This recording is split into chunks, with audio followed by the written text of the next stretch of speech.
and other forms of invention will continue to be recognized and upheld.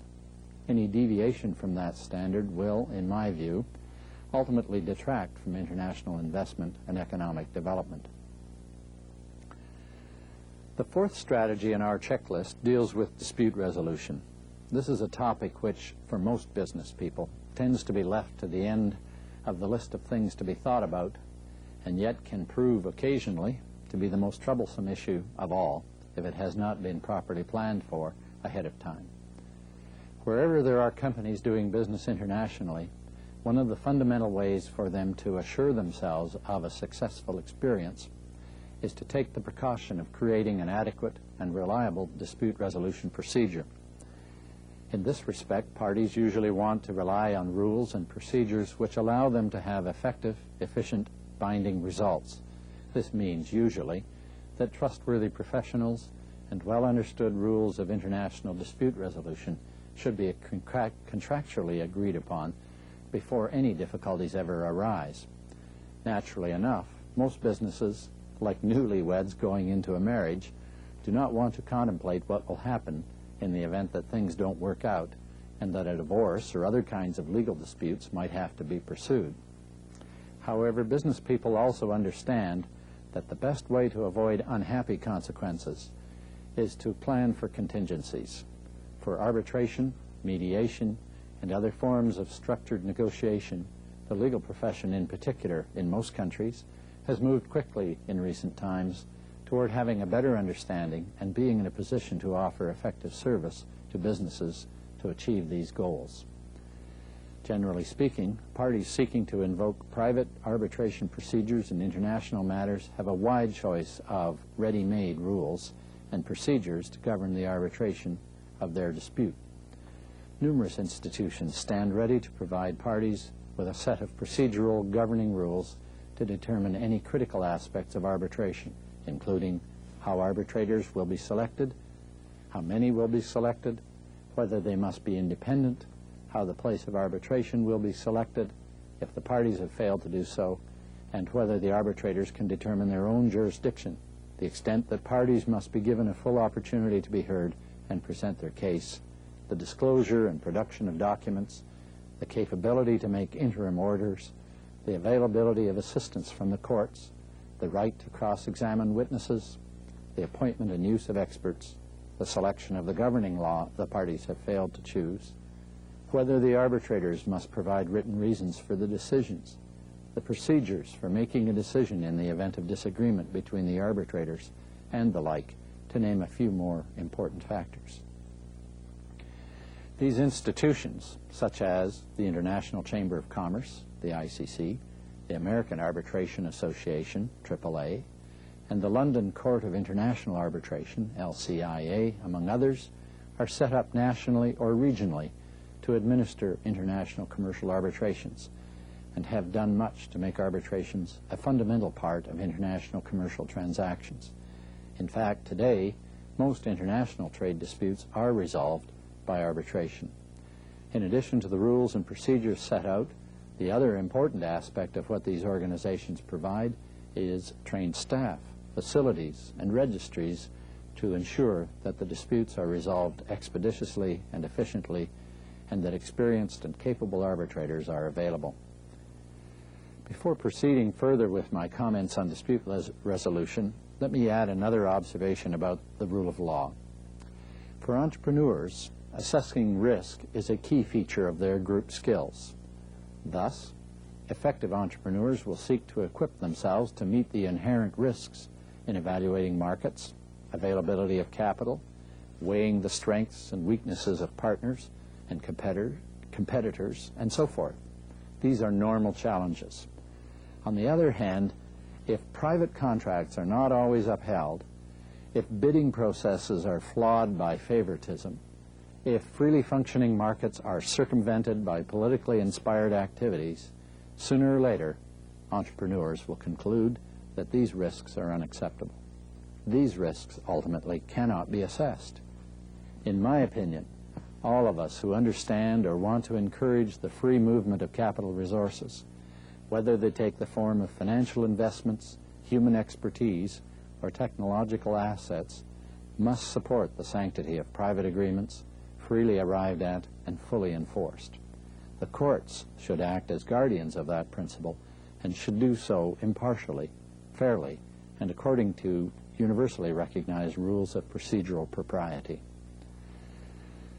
When contemplating arbitration procedures, therefore, I would begin by asking whether the national courts of the contracting parties would be a satisfactory forum for settlement of potential disputes. In other words, is arbitration appropriate in the first instance? The answer will often be yes, but remember, arbitration exists within the larger picture of the world's judicial systems, and you should therefore always consider the courts as a potential option. Let's move on to the fourth item on our checklist, technical support. Everything from computer hookups, fax, telephone, and stenographic services are obviously important mechanisms which allow the international business person to conduct affairs in an effective and efficient way. Nonetheless, they are usually among the last things on my checklist because the more important considerations are the people and substantive services involved in a local community before technical support. Technical support is, however, always welcome, and assisting parties in maintaining full communication with their home base is also always important.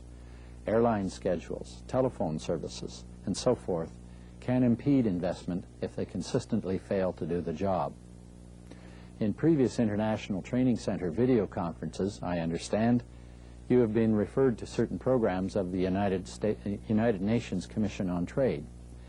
In particular, you have been told about the Trade Points program and the Train for Trade program, each of which is described on the UN Commission on Trade's homepage. These sorts of programs provide you with a network of services which are available for the promotion of trade among small and medium-sized companies. Now, for the sixth point on our checklist, trade arrangements. For many years, Canada has been the largest trading partner of the United States. A more recent development, however, has been the fact that with the implementation of the North American Free Trade Agreement, NAFTA, Mexico has replaced Japan as the second largest trading partner of the United States. It is further anticipated that as other trade arrangements in Latin America begin to reach their full potential, the relationships within the hemisphere are going to become even more important than they have been in the past. The growth of international production appears to have been greatly facilitated by ongoing liberalization of trade. The increasing development of bilateral investment treaties appears to have sustained the sort of foreign direct investment flows which have been taking place in recent years. Quote, as of 1 January 1997, there were 1,330 such treaties in the world involving 162 countries, a threefold increase in half a decade. Around 180 such treaties were concluded in 1996 alone, one every second day, end quote. As long as that trend continues, then, it is important, even more important than it has ever been before, to understand the trade arrangements under which our various countries operate. In particular, international trade is fraught with certain specialized challenges, including the requirements under the World Trade Organization for national treatment of goods and fair treatment on a non-preference basis for the exchange of goods and services. In addition, expropriation, direct or indirect, of a business by national governments is prohibited other than on a fully compensated basis. These are just examples of the sorts of things which traders and investors need to become familiar with, or at the very least, become well advised upon. The importance of bilateral treaties and more liberal trading regimes is highlighted by the following passage from the UN Trade Report. Quote, investment flows into Latin America and the Caribbean increased by 52% in 1996, the highest increase of any developing region, to a record level of nearly $39 billion. Far-reaching changes in the region's FDI regimes, that is, foreign direct investment regimes, both at the national level and through the conclusion of bilateral investment treaties, have certainly contributed to this performance. Even during the turbulence in portfolio investment flows into that region in 1994 and 1995, foreign direct investment flows registered small but steady increases. Latin America and the Caribbean now account for 30% of all developing country inflows. Investment inflows into Argentina tripled in 1996 to $4.3 billion, propelled by the country's membership in Mercosur, which contributed particularly to automobile investments, the liberalization of mining legislation, and privatization schemes. But the most noteworthy performance has been that of Brazil, with nearly $10 billion, Brazil has surpassed Mexico with around $8 billion as the star performer in Latin America in 1996. In the first 4 months of 1997, inflows were over $4 billion, 2.5 times higher than inflows in the same period in 1996. This represents a dramatic reversal. In 1992, with $2 billion, Brazil ranked third in the region after both Mexico and Argentina. The upswing in Brazil's inflows is the outcome of large investments in automobiles in the context of intra-regional production rationalization triggered by Mercosur and the reactivization of its privatization program. Foreign investor confidence in Brazil and in the region as a whole is high. In a recent survey, company executives expressed more confidence in Latin America's prospects now than 5 years ago, placing Brazil, Mexico, and Chile in top places, end quote. As we all know, liberalization of trade is not universally acclaimed. I have acknowledged at the beginning of these remarks, many fear that large infusions of investment by non-nationals is inherently dangerous to the local citizenry. In my own country, Canada, we have frequently heard this debate about whether foreign investment is really beneficial where it dominates a particular industry. While I am bound to acknowledge that there is a need to analyze each situation carefully, in general, I am an advocate for the idea that international capital does not really have a nationality. In any event, whatever its origin, we all understand quite well that once invested, capital is dynamic and largely beneficial in terms of jobs and spin-off economic activity. Let me offer you an example in this respect from Canada, which I believe is quite instructive. In the 2 decades following World War II, Canada's oil and gas industry was dominated by American firms, American capital, and American expertise.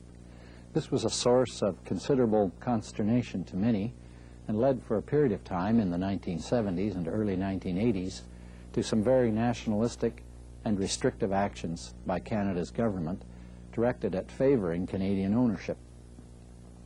Eventually, these policies were dropped. Perceptions changed. Since the mid-1980s, Canada's oil and gas sector has become relatively unregulated. The result, in my view, has been very wholesome. Today, many of our oil and gas businesses are very active internationally. Their rates of earnings are far better than their U.S. counterparts, and they have sustained their own flow of investment. Technologically, our oil and gas companies are second to none. What of the former dominance by American firms? There's still a very large investment in Canada from the U.S., but it is no longer, in most cases, in majority control. Politically, the nationalism issue has disappeared from debate and has become a non-issue. Given the limitations imposed by events on the public purse in most jurisdictions, I believe all of us must expect private investors to provide the economic initiatives in this current era. The role of governments should not be to provide venture capital, but rather simply to be a good referee to ensure that the game is played fairly. These thoughts are now, it seems, fairly widely accepted. Nonetheless, when times become a little difficult, we may discover that old habits die hard. My own opinion is that our governments, and especially the political element, will always need to be reminded that their citizens may be served best when they have provided a safe and reliable environment in which entrepreneurs may invest. This takes us to the 7th point on our checklist, sources of capital.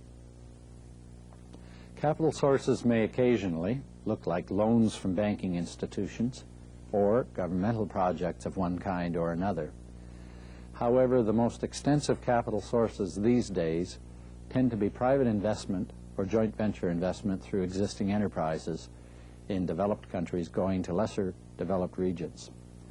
For example, from my own hometown of Calgary, several large companies have in recent years initiated projects such as gas transmission in Mexico and Chile, a large power plant construction project in Venezuela, as well as numerous oil and gas exploration ventures in Colombia and elsewhere in Latin America.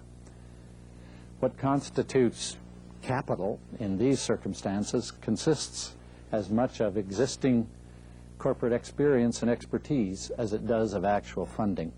In these instances, the investing companies from Canada tend to be in a position to raise their own initial funding and really only require assistance in the local jurisdiction to ensure that their business opportunities are financially and legally secure and that their professional advice is competent and timely.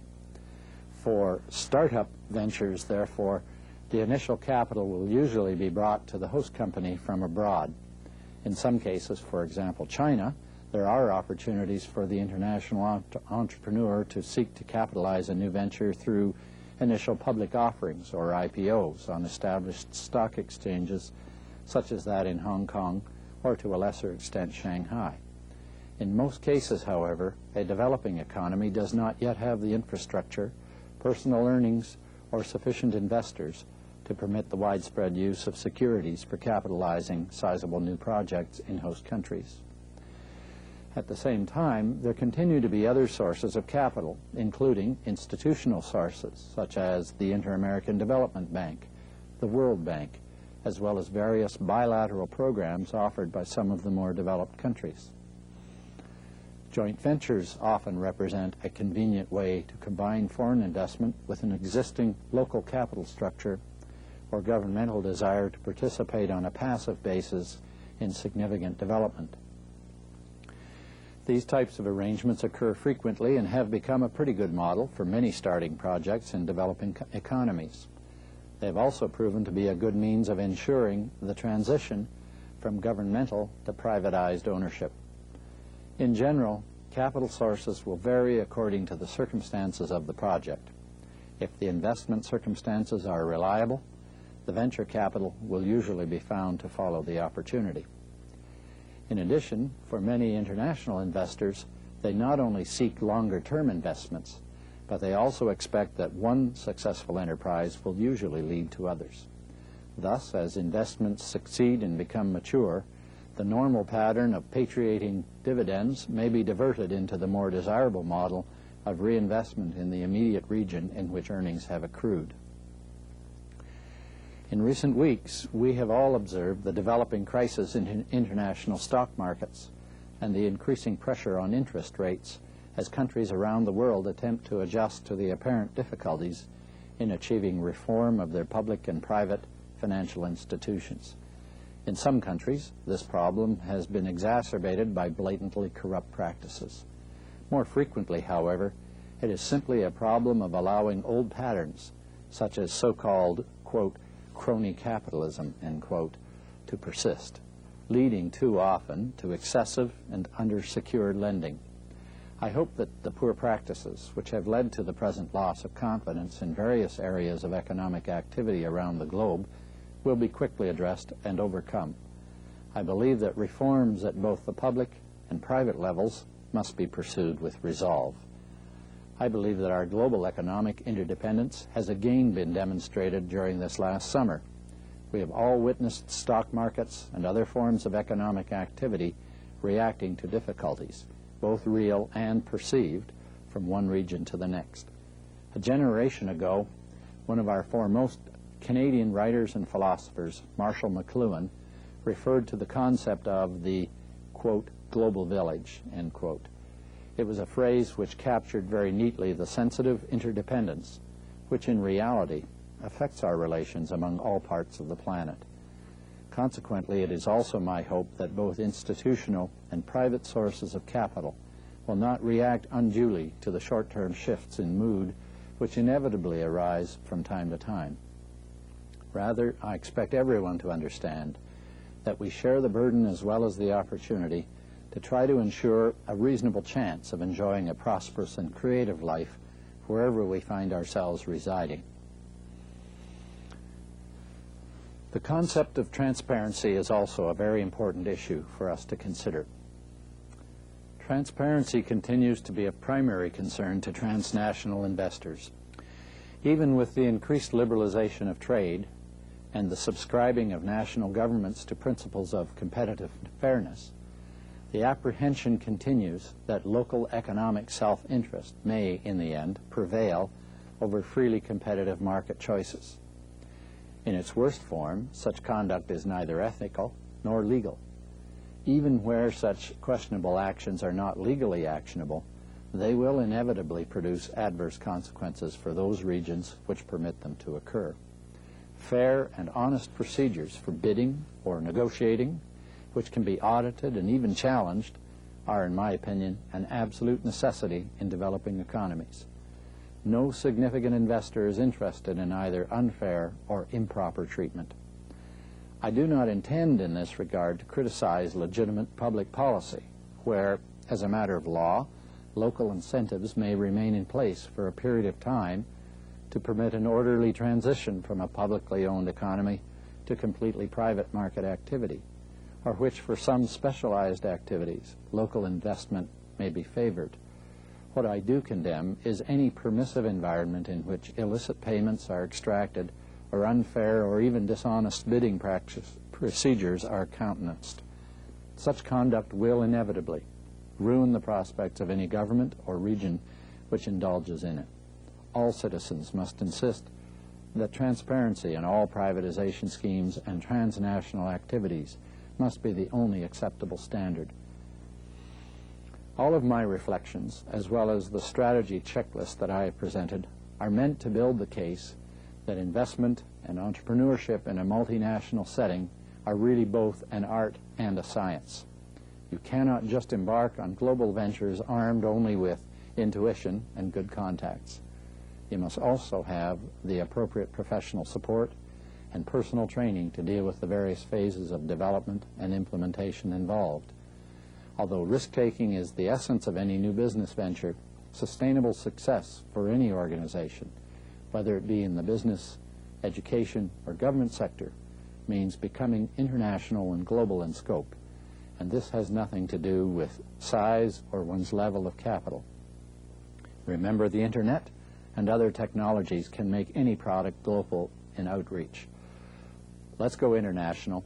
Good luck to all of you, and thank you. Thank you, Mr. Haigh. Let us begin the first question and answer session. We will try to answer as many questions as possible. Therefore, we ask that only one question be asked per phone call, and that these questions be as brief as possible. You may call the studio directly at the phone numbers or fax which now appear on your screen. We remind you to make your phone calls at a distance from the monitor to avoid feedback.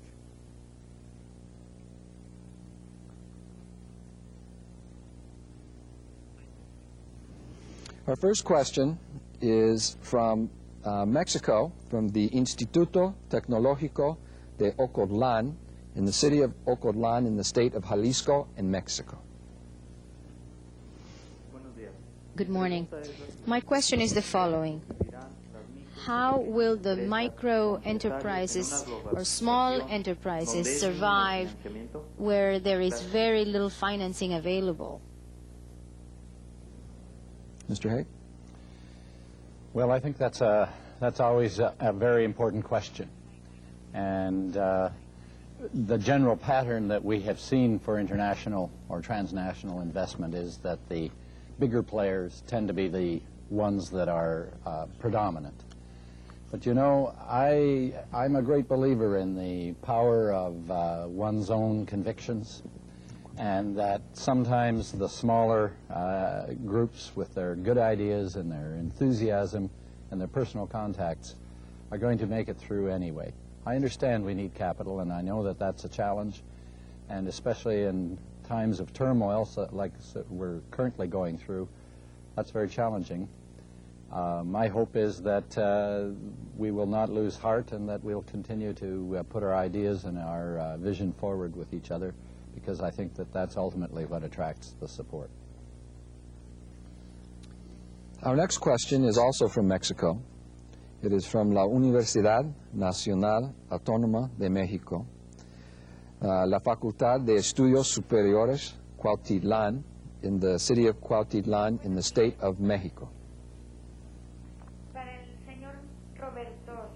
For Dr. Schlesinger, from your very personal point of view and according to your experience, what average percentage do you think must be reinvested from the benefits or the profits of a company in order for the company to survive the economic crisis and not have to resort to more debt and borrowing more from banks? Well, the percentage of money to be reinvested in what terms? For example, research and development money, if it gets up to 4 or 5% of a company's revenues, that's considered very good to bring new products onto the market. What percentage should be addressed in marketing depends entirely, of course, on where you're marketing and what the product is. It can be 15 or 20%, and I'm talking here of budgets that departments within corporations might allocate.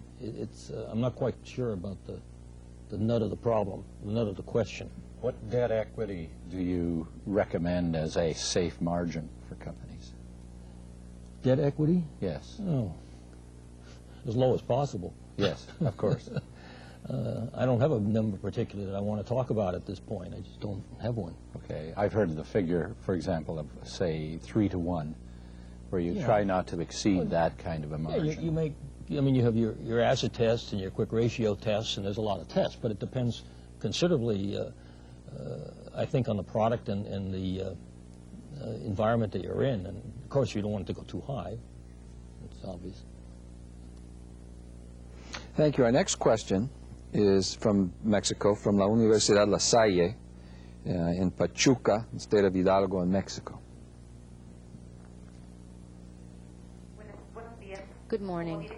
As the director of an organization, in the private sector, my participation in our country's tax system makes my transition capital be at risk. So what do you recommend? Did you hear the question? I'm not sure that I understood the question. The transition capital is at risk because of the situation, and she's the director of a company, of an organization that has something to do with the tax system of the country. Well, one thing I know that I don't know is I don't know how to protect funds from the taxation of local regimes. I think we're all subject to that. I know that a lot of interesting planning and innovation goes on sometimes to ensure that that taxation is kept to the minimum. From personal experience, I can also say that ultimately it's the business dynamics of your enterprise that should govern. Taxation should be, to my mind, a secondary consideration. If the business itself isn't vital, there'll be nothing left to tax at the end of the day. So I don't know if that helps or not, but it seems to me that whatever offshore entities you might create or trust arrangements you might rely on, at the end of the day, that will be not your first consideration. The first consideration is moving the enterprise itself forward. Thank you. Our next question is from Peru, from la Universidad Nacional Mayor de San Marcos, in the city of Lima, in Peru. Hello, buenos días. Mire, la pregunta que tenemos Our question is, es cómo lograr how una can we competencia internacional become internationally que competitive las compañías if the internacionales international companies cada vez se hacen más grandes y poderosas, become each day, by the day, larger and more powerful, and with the un poco apoyo del gobierno. consider the additional element that the government doesn't really support them or give them any incentives or motivation or any type of support. Mr. Haigh? Well, I understand the challenge that, I think I do understand the challenge that's involved in attempting to compete with some of the advantages that very large corporations seem to have. But I also believe quite strongly that size isn't everything. I think that there are disadvantages sometimes to larger groups. Just the fact of the process of making decisions or responding quickly to changes in perception about a market. In a large corporation, it tends to get bogged down in bureaucracy and decision-making because you have committees and you have ways of organizing the whole organization. Whereas with a small micro firm, as somebody spoke of it a few minutes ago, you can have the meeting of your whole board of directors in the parking lot when you go home at night.